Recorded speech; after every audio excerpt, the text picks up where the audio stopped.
Thank you very much, my fellow Americans.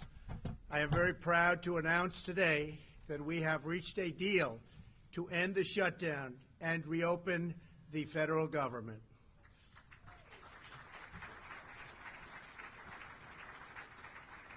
As everyone knows, I have a very powerful alternative, but I didn't want to use it at this time. Hopefully it will be unnecessary. I want to thank all of the incredible federal workers and their amazing families who have shown such extraordinary devotion in the face of this recent hardship. You are fantastic people. You are incredible patriots. Many of you have suffered far greater than anyone but your families would know or understand. And not only did you not complain, but in many cases you encouraged me to keep going because you care so much about our country and about its border security. Again, I thank you. All Americans, I thank you. You are very, very special people. I am so proud that you are citizens of our country. When I say make America great again, it could never be done without you. Great people. In a short while, I will sign a bill to open our government for 3 weeks until February 15th. I will make sure that all employees receive their back pay very quickly or as soon as possible. It'll happen fast. I am asking Senate Majority Leader Mitch McConnell to put this proposal on the floor immediately. After 36 days of spirited debate and dialogue, I have seen and heard from enough Democrats and Republicans that they are willing to put partisanship aside, I think, and put the security of the American people first. I do believe they're going to do that.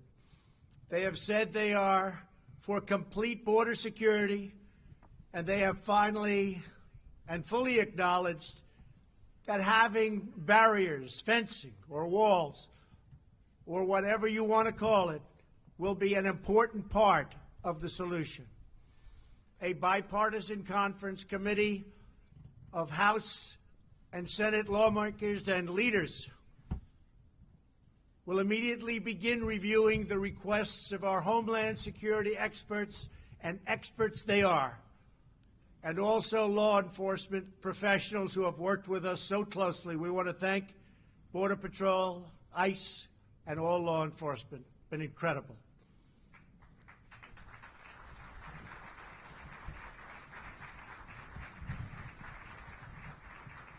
Based on operational guidance from the experts in the field, they will put together a Homeland Security package for me to shortly sign into law. Over the next 21 days, I expect that both Democrats and Republicans will operate in good faith. This is an opportunity for all parties to work together for the benefit of our whole beautiful, wonderful nation. If we make a fair deal, the American people will be proud of their government for proving that we can put country before party. We can show all Americans and people all around the world that both political parties are united when it comes to protecting our country and protecting our people. Many disagree. But I really feel that working with Democrats and Republicans, we can make a truly great and secure deal happen for everyone. Walls should not be controversial. Our country has built 654 miles of barrier over the last 15 years, and every career Border Patrol agent I have spoken with has told me that walls work. They do work. No matter where you go, they work. Israel built a wall, 99.9% successful. Won't be any different for us. They keep criminals out. They save good people from attempting a very dangerous journey from other countries, thousands of miles, because they think they have a glimmer of hope of coming through. With a wall, they don't have that hope. They keep drugs out, and they dramatically increase efficiency by allowing us to patrol far larger areas with far fewer people. It's just common sense. Walls work. That's why most of the Democrats in Congress have voted in the past for bills that include walls and physical barriers and very powerful fences. The walls we are building are not medieval walls. They are smart walls designed to meet the needs of frontline border agents and are operationally effective. These barriers are made of steel, have see-through visibility, which is very important, and are equipped with sensors, monitors, and cutting-edge technology, including state-of-the-art drones. We do not need 2,000 miles of concrete wall from sea to shiny sea. We never did. We never proposed that. We never wanted that, because we have barriers at the border where natural structures are as good as anything that we can build. They're already there. They've been there for millions of years. Our proposed structures will be in predetermined high-risk locations that have been specifically identified by the Border Patrol to stop illicit flows of people and drugs. No border security plan can ever work without a physical barrier. Just doesn't happen. At the same time, we need to increase drug detection technology and manpower to modernize our ports of entry, which are obsolete. The equipment's obsolete. They're old. They're tired. This is something we have all come to agree on and will allow for quicker and safer commerce. These critical investments will improve and facilitate legal trade and travel through our lawful ports of entry. Our plan also includes desperately needed humanitarian assistance for those being exploited and abused by coyotes, smugglers, and the dangerous journey north. The requests we have put before Congress are vital to ending the humanitarian and security crisis on our southern border. Absolutely vital. Will not work without it. This crisis threatens the safety of our country and thousands of American lives. Criminal cartels, narco-terrorists, transnational gangs like MS-13, and human traffickers are brazenly violating U.S. laws and terrorizing innocent communities. Human traffickers. The victims are women and children, maybe to a lesser extent, believe it or not, children. Women are tied up, they're bound, duct tape put around their faces, around their mouths. In many cases, they can't even breathe. They're put in the backs of cars or vans or trucks. They don't go through your port of entry. They make a right turn going very quickly. They go into the desert areas or whatever areas you can look at. And as soon as there's no protection, they make a left or a right into the United States of America. There's nobody to catch them. There's nobody to find them. They can't come through the port, because if they come through the port, people will see 4 women sitting in a van with tape around their face and around their mouth. Can't have that. And that problem, because of the internet, is the biggest problem. It's never been like this before that you can imagine. It's at the worst level, human trafficking, in the history of the world. This is not a United States problem. This is a world problem. But they come through areas where they have no protection, where they have no steel barriers where they have no walls. And we can stop almost 100% of that. The profits reaped by these murderous organizations are used to fund their malign and destabilizing conduct throughout this hemisphere.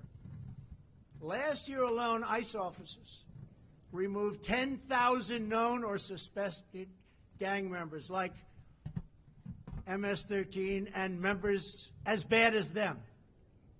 Horrible people, tough, mean, sadistic.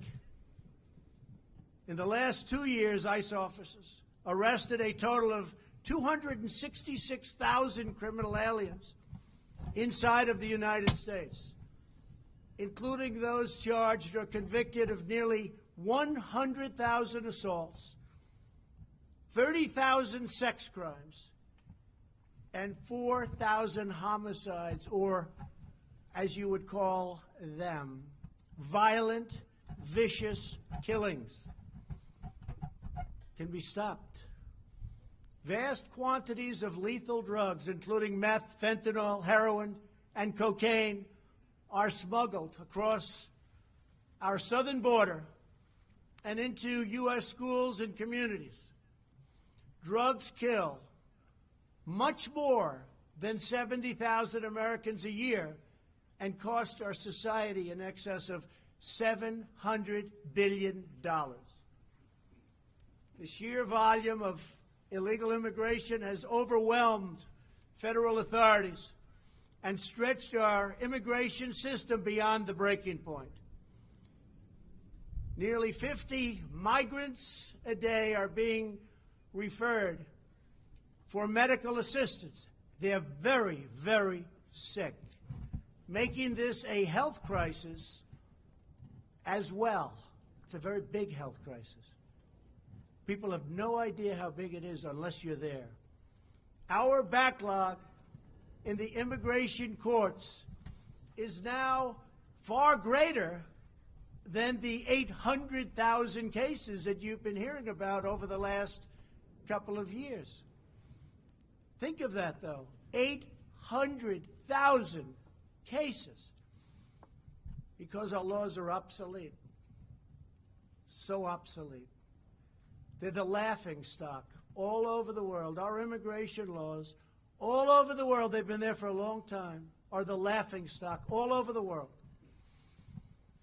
We do not have the necessary space or resources to detain, house, vet, screen, and safely process this tremendous influx of people. In short, we do not have control over who is entering our country, where they come from, who they are, why they are coming. The result for many years is a colossal danger to public safety. We're going to straighten it out. It's not hard. It's easy if given the resources. Last month was the third straight month in a row with 60,000 apprehensions on our southern border. Think of that. We apprehended 60,000 people. That's like a stadium full of people, a big stadium. There are many criminals being apprehended, but vast numbers are coming because our economy is so strong. We have the strongest economy now in the entire world. You see what's happening. We have nowhere left to house them and no way to promptly remove them. We can't get them out because our laws are so obsolete, so antiquated, and so bad. Without new resources from Congress, we will be forced to release these people into communities, something we don't want to do, called catch and release. You catch them. Even if they're criminals, you then release them. And you can't release them from where they came, so they go into our country and end up in places you would least suspect. And we do as little releasing as possible, but they're coming by the hundreds of thousands. I have had zero Democrat lawmakers volunteer to have them released into their districts or states. And I think they know that, and that's what we're going to be discussing over the next 3 weeks. The painful reality is that the tremendous economic and financial burdens of illegal immigration fall on the shoulders of low-income Americans, including millions of wonderful, patriotic, law-abiding immigrants who enrich our nation. As Commander-in-Chief, my highest priority is the defense of our great country. We cannot surrender operational control over the nation's borders to foreign cartels, traffickers, and smugglers. We want future Americans to come to our country legally and through a system based on merit. We need people to come to our country. We have great companies moving back into the United States. And we have the lowest employment and the best employment numbers that we've ever had. There are more people working today in the United States than have ever worked in our country. We need people to come in to help us on the farms and with all of these great companies that are moving back. Finally, they're moving back. People said it couldn't happen. It's happening. And we want them to enjoy the blessings of safety and liberty and the rule of law. We cannot protect and deliver these blessings without a strong and secure border. I believe that crime in this country can go down by a massive percentage if we have great security on our southern border. I believe drugs, large percentages of which come through the southern border, will be cut by a number that nobody will believe. So let me be very clear. We really have no choice but to build a powerful wall or steel barrier. If we don't get a fair deal from Congress, the government will either shut down on February 15th again, or I will use the powers afforded to me under the laws and the Constitution of the United States